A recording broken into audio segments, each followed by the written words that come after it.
melayani perusahaan baik dari skala kecil, menengah, sampai yang skala besar, yang kita sering sebut dengan enterprise, gitu ya.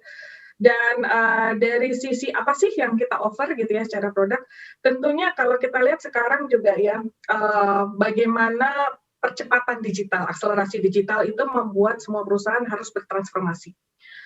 Dalam konteks transformasi digital itu, Cisco menyediakan tools dan teknologi dan solusi yang membuat customer bisa bermigrasi kepada transformasi digital tersebut. Kalau kita bicaranya tadi sudah dari security misalnya gitu ya, dari sisi solusi security bagaimana dengan security solusi yang ada, bisnis itu tetap resilience. Resilience artinya apapun ancaman yang terjadi, continuity bisnis bisa terus berlangsung gitu.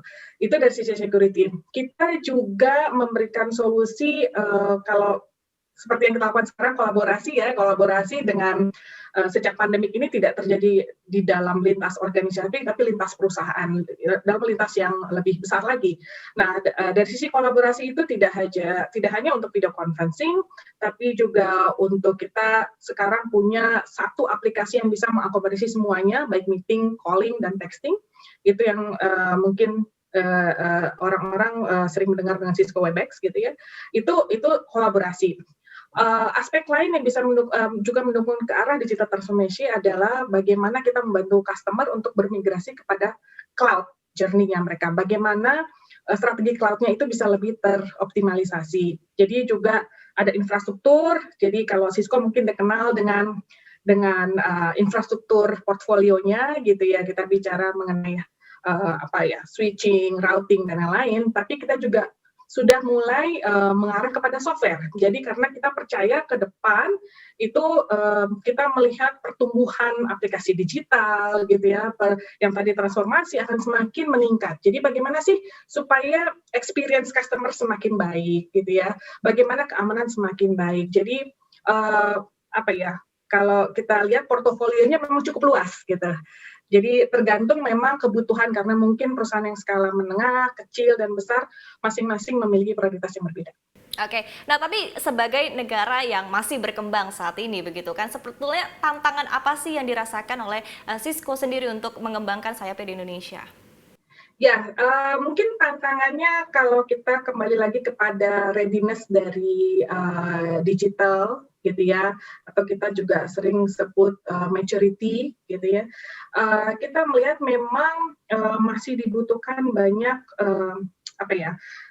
pemahaman terhadap solusi-solusi teknologi apa yang bisa membantu meningkatkan efisiensi gitu ya.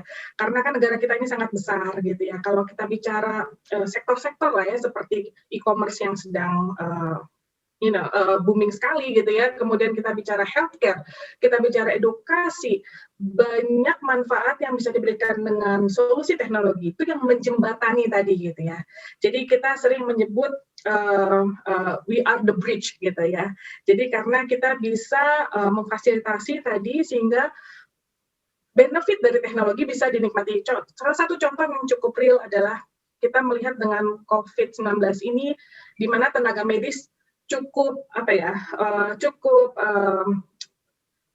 challenging gitu ya untuk menangani pasien-pasien COVID-19. Cisco ikut berpartisipasi gitu ya untuk membantu tenaga medis, misalnya dokter bisa melakukan telekonsultasi gitu ya dengan pasien. Jadi kalau kita tidak punya jumlah dokter yang cukup banyak gitu ya, tadi konsultasi itu bisa dilakukan secara remote gitu. Jadi buat buat rakyat Indonesia yang ada di daerah remote misalnya gitu ya, bisa menikmati layanan kesehatan dengan standar dan kualitas yang cukup baik juga sama dengan dinikmati oleh kita di kota gitu. Jangan lupa unduh aplikasi CNBC Indonesia di Google Play Store dan App Store untuk ikuti terus perkembangan terkini terkait berita ekonomi dan bisnis.